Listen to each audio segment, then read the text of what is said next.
Right, so hello and welcome back to Books and Things, and welcome to another video, and welcome to the first day of Favourites Week. Today I'm going to be talking about my top 10 classics.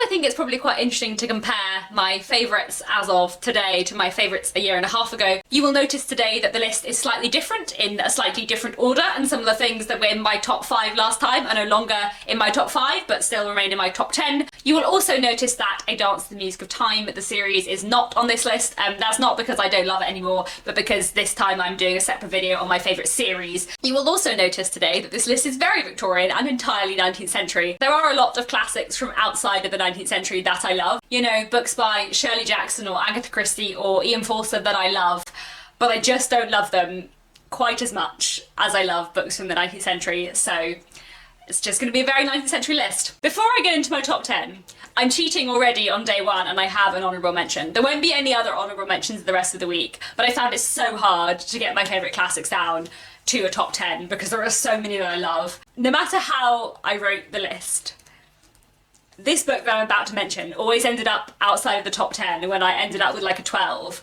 but no matter how I reordered it, I couldn't not include this book in this video, and that is Jane Eyre by Charlotte Bronte. Now this is an honourable mention because the other 10 books I love more than Jane Eyre, and there are other books as well which I think I love more than Jane Eyre. For example, maybe Jude the Obscure by Thomas Hardy. There's no Hardy in this video today, but I can't not include Jane Eyre in this video because while I may prefer other books, Jane Eyre has like such a strong hold on my heart because it is the book that got me into Victorian literature. It's the book that got me into 19th century literature and classics as a whole. Like, if I had not read Jane Eyre, none of the rest of these books that I'm about to talk about would be on this list. This is the first classic I read and I completely fell in love with it. So therefore Jane Eyre will always have like a place of very great esteem and love from me.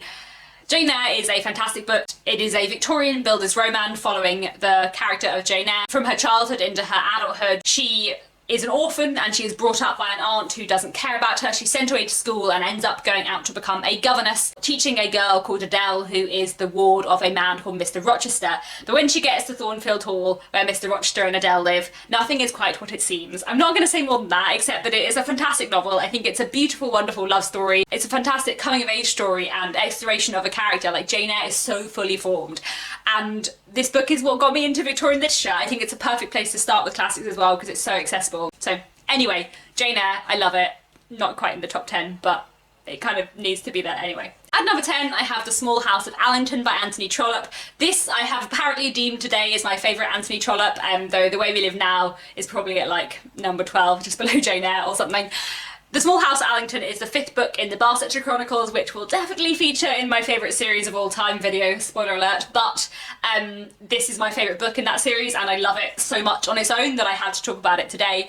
It tells the story of two sisters, Lily and Belle Dale, and the kind of 4 men who gravitate towards them, including one man called Johnny Eames, who is one of my favourite characters in Trollope, who's just fantastically drawn. Lily Dale is one of my other favourite characters in Trollope because she is so brilliantly, fantastically portrayed, and I love her story arc and I love her ending. The ending of this book is fantastically amazing and superb. I think it's really Trollope at his best. It's so well done, so fantastic, and just, yeah, I love it so much. At number 9, I have Villette. This is my favourite Charlotte Bronte novel, slightly above Jane Eyre.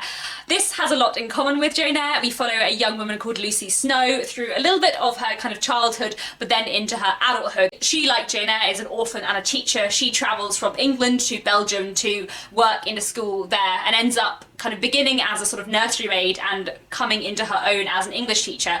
We follow her life, we follow her unrequited love for a man who lives in the same town, and we follow her relationships with various teachers at the school and the people around her. And we also follow her loneliness and her kind of difficulties with what I, from a modern perspective, would call depression and mental illness. This book is so powerful and I love it so much. I think it is in some ways a more complex novel than Jane Eyre, and I love the ending of this a lot, and I think it's really fantastic. I also love that it's set in Belgium and how it explores Belgium and kind of being an outsider somewhere and feeling that you're an outsider. There's so many interesting themes going on in Villette and I just just love it a lot. Next I have Olive by Diana Mullet-Crate. This, along with The Small House at Allington, are actually the only books on this list that I've read in the last 5 years, I want to say, for the first time. All the rest are books that I read before the age of 21. But anyway, Olive, like The Small House at Allington, is a slightly newer favourite. Olive is a fantastic book. I would say that if you like Jane Eyre, then Olive is a book I would really recommend. We follow a woman called Olive from her childhood into her adulthood, and like Jane Eyre, she often feels a bit out of society, and that she doesn't deserve love. And one of the reasons why Olive sometimes thinks this is because Olive is born with a physical deformity that means that her spine doesn't grow straight, so she doesn't look like other women, and she's told sort of by the people around her from a very young age that she will therefore never get married, that she won't have children, that she's not going to have the life that other women typically have, or that women are supposed to aspire to in the Victorian period. And she therefore like goes and does something different, and she becomes an artist, and she makes great friendships, and she learns that she does deserve happiness, and does deserve life and love, and does deserve like as much as other people, and it's just fantastic. As a book that looks at disability and deformity, it is amazing, but it's also just a fantastic bildungsroman and a fantastic novel about being a woman in the Victorian period. Like, there's so much in here that I love so much. I read this and just absolutely fell in love with it. It's such an incredible book, and I really can't recommend it enough. It's very underrated. It's mostly out of print, but it's absolutely fantastic. At number 7, I have Mansfield Park by Jane Austen. This is a novel that I love an awful lot. This follows Fanny Price. As a young girl, she is sent from her relatively impoverished parents to live with her aunt and uncle and her cousins, who are very wealthy, in a place called Mansfield Park. She grows up there, and we follow her through a bit of her childhood and into her sort of young adulthood when she's sort of 18, 19 years old. And we follow her relationship and friendship with her cousins, her cousin Edmund specifically, who she has a very strong bond to. And then we also follow what happens when 2 other young people appear in the neighbourhood, Mr. and Miss Crawford. There are a lot of reasons why I love Mansfield Park. I think its exploration of class is fantastic and fascinating. I think the Crawfords are amazing characters who are done so well. And I think the way this book looks at like morality and moral culture and moral norms and values in the early 19th century is amazing. But the thing I love most about this book is the character of Fanny Price, who some people think is a bit boring, and some people think is a bit wet and meek, but she really isn't. She is a character who is very quiet and who doesn't speak much in conversation, who doesn't put herself forward, but who has such immense internal moral strength and such strength to herself. She knows herself so well, and she is so moral, and she knows exactly what her moral code is, and no one is like getting in the way of that. Like, she's really awesome if you think twice about it, and I love Fanny Price for that. I think she's such a strong, impressive character, and she's not witty, and she's not feisty, and she's not openly strong like a character like Lizzie Bennet is, but inside she is like so powerful, and I love it. I love it a lot. At number 6, I have Wuthering Heights. Wuthering Heights is one of my most reread books of all time. I studied it both at university and at school, and I love it a lot. It tells the story of 2 families, the Earnshaws and the Lintons. What happens when an extra person, Heathcliff, suddenly turns up, gets adopted into the Earnshaw family, and kind of disrupts everything for both of these 2 families. This book is amazing, and I love it a lot, and I think it's truly fantastic. It is a bit crazy and a bit violent and a bit insane, but in all the best ways. It's really weird, and I love it so much. I know it's not for everyone, but I think it's very important. I always recommend, if you read Wuthering Heights, don't read it as a love story. This is not a beautiful love story. That's not what's going on here. There's a lot of passion in here, but it's not a beautiful love story. If you read Wuthering Heights as a revenge novel, so much more interesting. And the way there's like mirroring and doubling between generations, and the characterization is also strong. I love it so much. Along with this edition, I also have this edition. This is the edition I read and studied at A-level, and it has all my A-level notes in, so like every page is like covered in scribbles upon scribbles, and all of my thoughts from when I was reading it, which I just love that I still have this. It's really fun. These are all of my 17-year-old thoughts on Wuthering Heights. At number 5, I have Wives and Daughters by Elizabeth Gaskell. This is a truly brilliant novel. I've read this 3 times, and I've reread it twice in the last 18 months, and both the times I reread it I was just astounded. It's set in a small town, and we follow a woman called Molly Gibson, who is the doctor's daughter, and what happens when her father decides, after being a widower for many years, to remarry, and Molly suddenly gets this stepsister and this stepmother, and everything at home is completely changed. Meanwhile, she is also developing a friendship with a family who live nearby called the Hamleys, with both the mother and father and their 2 sons. There is so much in Wives and Daughters that I love. The way it looks at family is fantastic. The way it looks at class and social position is amazing. The way it looks at grief is just I've never read another book that I think looks at grief so well as Wives and Daughters. The characterisation is just superb. Like, I genuinely think Squire Hamley is one of the most fully fledged and well-formed characters in all of literature. I would highly recommend this, it's so, so good. At number 4, I have Dombey and Son by Charles Dickens. This is a wonderful novel that I love. It's a pretty big one and there are a lot of different plot lines, but one of the main ones is following a man called Mr. Dombey. Mr. Dombey is very wealthy, he owns a company, and it has been the dearest wish of his life to have a son to pass the company on to. He has a daughter as well as a son, but he doesn't care about his daughter because girls have nothing to do with Dombey and Son. It is his son who will inherit the business, so he therefore doesn't care about Florence, his daughter, at all. And in this book we follow Florence, and we follow what it is like to be a girl, a daughter who is not respected because she is female. And we follow her relationship with her brother and her relationship with her father, which is very, very strained, and all the people around her, and also what happens when Mr. Dombey, whose wife died quite a long time ago, thinks about taking a second wife. I love this book so much. The way this book looks at gender is fantastic and is really, really feminist. You might think surprisingly feminist for Dickens, but I still stand by the fact that there is more proto-feminism in Dickens than you might realise, though there is also some dubious gender stuff as well, especially in his early books. I think it's like such an interesting book in terms of gender.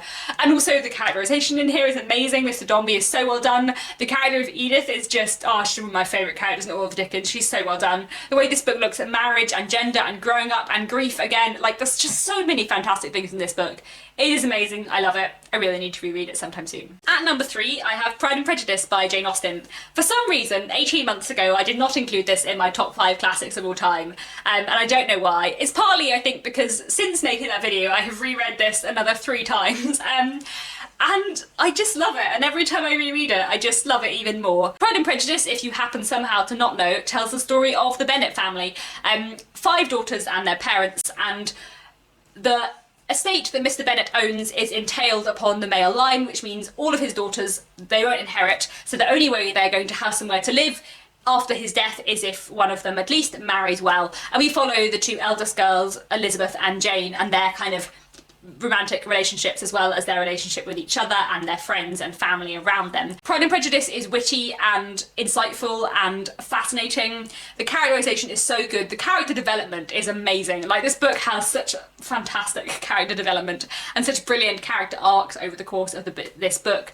There is so much I love about Pride and Prejudice, and every time I reread it, it just makes me smile so much. It is genuinely one of the best love stories in English literature, but it also has like such fantastic social criticism and like observations on life, and I just love it a lot. Following on from that, number 2 is North and South by Elizabeth Gaskell. We follow a woman called Margaret Hale who has been brought up in the rural south of England, but after her father decides that he can no longer be a clergyman, they move to Milton Northern, which is based on Manchester, which is an industrial mill town in the north. And Margaret suddenly has to adapt to this very, very, very new world, and she interacts and gets to know better both a man called Mr. Thornton, who is a factory owner, and a family called the Higgins, who are factory workers. This book has my favourite love story in all of literature, and the way that this looks at industrialisation in the Victorian period is just fantastic and just amazing. Like, the industrial strife and the setting and the exploration of this particular time period and how the world is changing is just fantastic. I love it an awful lot, and yeah, you should all read North and South. It's just brilliant. But at number 1 has to be, as always, my favourite book of all time, Our Mutual Friend by Charles Dickens. I read this for the first time at the age of 14 and it has been my favourite book ever since. I love it a lot. It is such a fantastic novel. We follow a lot of different characters because it is quite a beast and there are quite a lot of subplots. And the way these are kind of connected is by a fortune. At the beginning of the book, a man called Mr. Harmon has died, and he has made his money in rubbish, in the collection of dust, and he leaves his money to his son, who travels back from abroad to collect the inheritance on the condition that he marries a particular woman who his father has picked out for him. However, on the son's way back to England, he is found drowned. And so what kind of happens to the fortune from then onwards is what we follow in this book, and we follow all of the people who are kind of connected together by this fortune. I love this book. It contains some of my favourite characters in literature, and it contains so many of my favourite characters in Dickens. Lizzie Hexam, Bella Wilfer, Jenny Wren, oh, Jenny Wren is the best. Bradley Headstone, Eugene Rayburn, like there are so many characters in this book that are just incredible and so well done. The characterization is fantastic, the plotting is amazing, I love the kind of mystery elements running through it, the way everything is kind of set around the River Thames and the way the kind of River Thames and London is portrayed is just so fantastic, and the themes of sort of gender and marriage and money and rubbish and the connection between rubbish and money is just so good. The way this looks at class, like there's just so many things in this book that I love, and it's just my favourite for so many reasons, and yeah, it's fantastic. It's so fantastic. I don't have much more to say than that. And that is that. I feel like this video was longer than I intended it to be, but there we go. Those are my 10, well, 11 favourite classics of all time. Do let me know down in the comments if you've read any of these and what you thought of them, and also what your favourite classic of all time is. And I'll be back tomorrow to talk about my top 10 modern novels.